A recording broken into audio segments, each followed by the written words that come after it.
Bienvenue à Abidjan, la capitale économique de la Côte d'Ivoire. Ici, tout bouge. Abidjan, c'est une ville pleine de contrastes.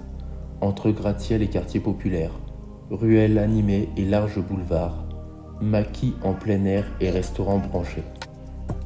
La ville s'étend autour de la lagune ébriée, entre Cocody, Treichville, Yopougon ou encore le plateau.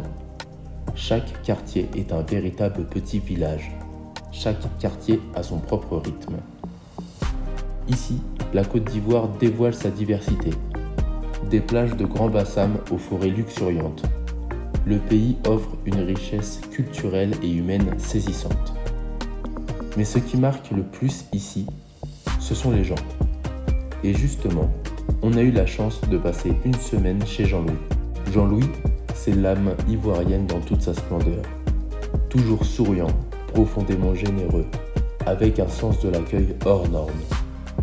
Avec lui, nous n'avons pas simplement visité la Côte d'Ivoire, nous l'avons vécue.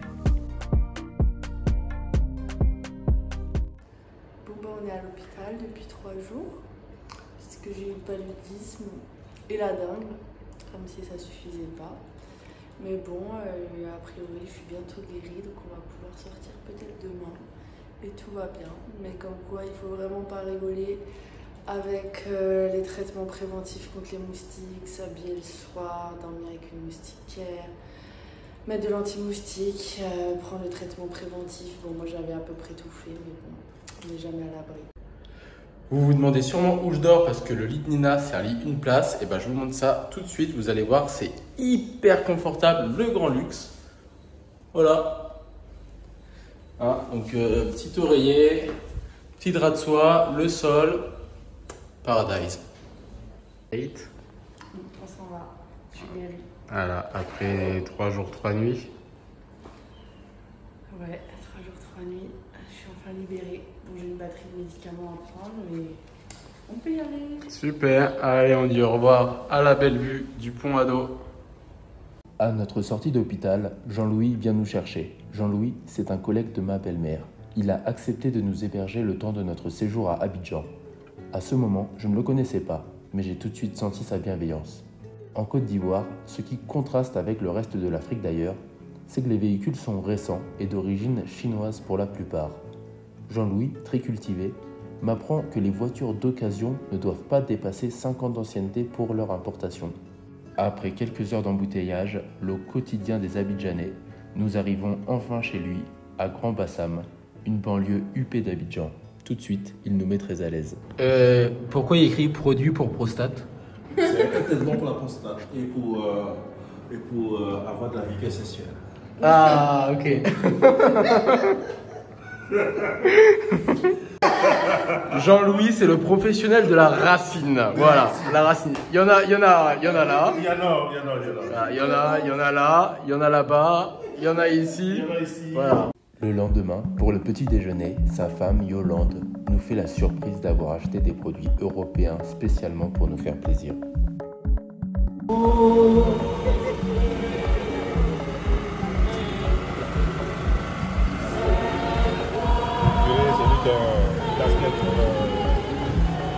Un basket noir blanc. Père n'avait rien pour nous plaire. Mépriser.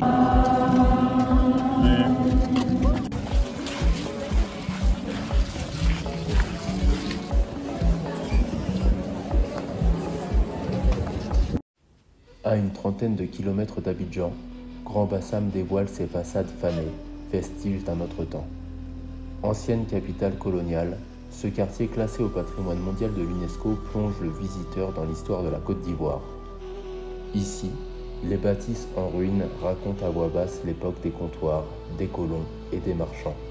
L'atmosphère est singulière, entre mémoire et beauté figée dans le temps. Parmi les lieux emblématiques, le Palais Royal, siège du roi Nzima Kotoko, rappelle que Grand Bassam n'est pas seulement un décor colonial, c'est aussi une terre de tradition vivante où l'histoire européenne se mêle à celle d'un peuple enraciné.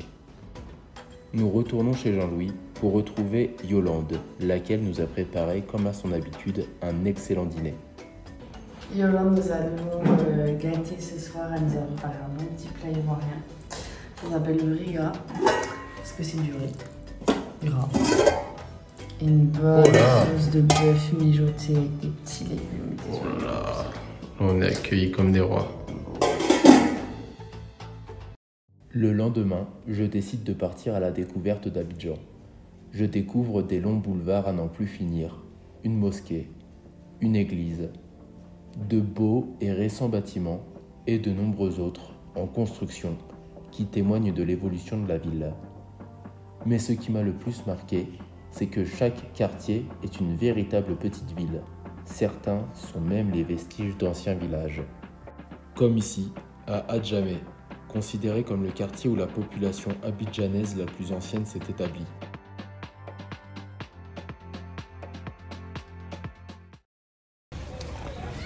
Alors en Côte d'Ivoire, il faut savoir qu'il y a beaucoup de maquis. Les maquis, c'est quoi? C'est des petits bars comme ici et on est avec les maquisards de Côte d'Ivoire. Je vous les présente tout de suite. Le roi des maquisards, Jean-Louis, je vous présente. Voilà, le roi de la Beaufort. Et on a aussi les champions à côté. Hein. Oui, mais Victor. Ça, oui. En dose adulte. Et En Luc. dose adulte. Alors qu'est-ce que c'est que la dose adulte? La dose adulte, c'est une mixture composée de la boisson locale à laquelle on ajoute une boisson sans bitter qui est une boisson importée. Voilà. Et ça, cette mixture a une propriété inimaginable. Eh ben santé les gars. Merci. Santé. Merci. Oui, Ta santé,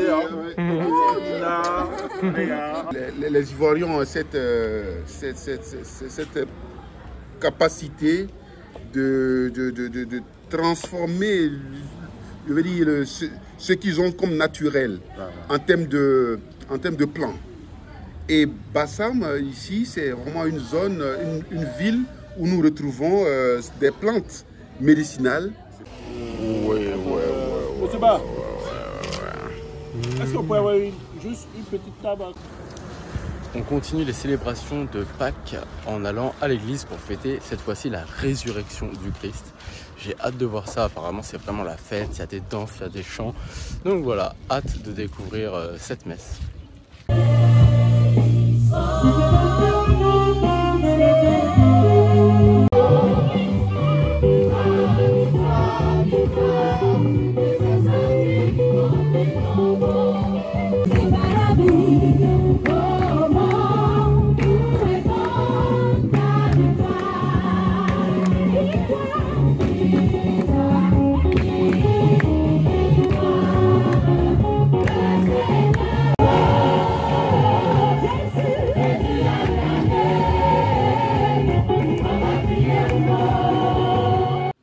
Le midi, après la messe, nous nous retrouvons en famille et entre amis pour fêter la résurrection du Christ. Yolande décide de nous emmener au magasin pour choisir un pagne. Un pagne, c'est un morceau de tissu coloré, souvent imprimé de motifs symboliques, que l'on confie ensuite à un tailleur pour le faire coudre selon le modèle de son choix. Offrir un pagne, c'est un geste fort. C'est un cadeau apprécié, valorisant, qui peut marquer une amitié, une visite ou une reconnaissance.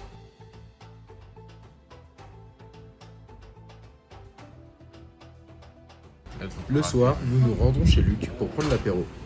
En avril 2025, la scène politique ivoirienne a basculé. Tidjane Thiam, principal opposant, avait annoncé sa candidature pour la présidentielle d'octobre.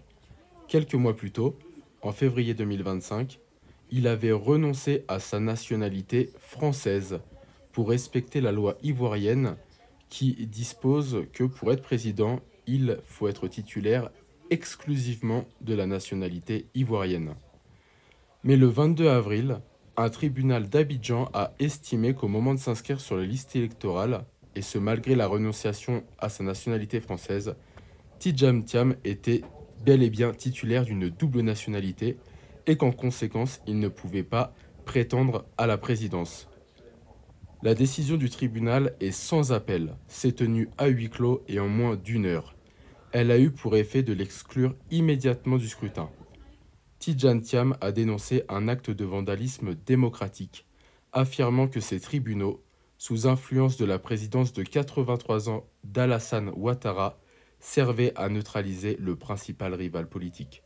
Le lendemain, au petit matin, nous prenons la route en direction de Yamoussoukro, la capitale politique de la Côte d'Ivoire. Si Yamoussoukro est une capitale, cette ville semble en réalité figée. Le calme règne, les avenues sont larges, les bâtiments sont immenses et presque personne ne les traverse. C'est une ville complètement vide. Si nous sommes à Yamoussoukro, c'est pour visiter la basilique Notre-Dame de la Paix. Oui, à sortir là. Voilà, pour que je puisse rentrer, il a pris mon short, j'ai pris son jean. Échange de bons procédés. Moi, un shot pour prendre une bière. C'est la plus grande église du monde en superficie, devant même la basilique Saint-Pierre à Rome. Elle a été construite entre 1985 et 1989. Cette église peut accueillir jusqu'à 18 000 personnes, mais elle est souvent presque vide. Un monument impressionnant dans une capitale presque déserte. Pour cette visite de Yamoussoukro, on commence par l'endroit emblématique de cette capitale, qui est la basilique donnée par le Vatican. Il faut dire que le bâtiment est assez gigantesque, assez impressionnant. Et ça contraste vraiment avec tout ce qu'on a pu voir depuis le début de notre voyage en Afrique de l'Ouest. Messieurs, dames, soyez les bienvenus. Et c'est presque indécent de voir un contraste aussi poignant dans un pays où si les gens mangent à leur faim, ils n'ont quand même pas tous accès aux soins. Et pourtant on arrive à construire des édifices comme celui-ci. C'est un contraste assez saisissant.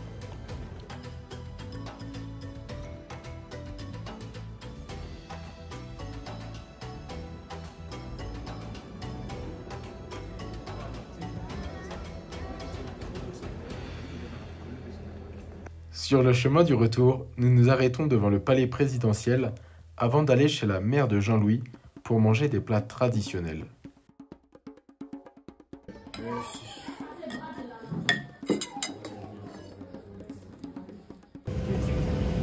Ça y est, on part de la Côte d'Ivoire, direction Lomé, là où tout a commencé, là où on est tombé amoureux et où on est tombé amoureux de l'Afrique. Donc après presque 3 ans, on est super content de retourner au Togo.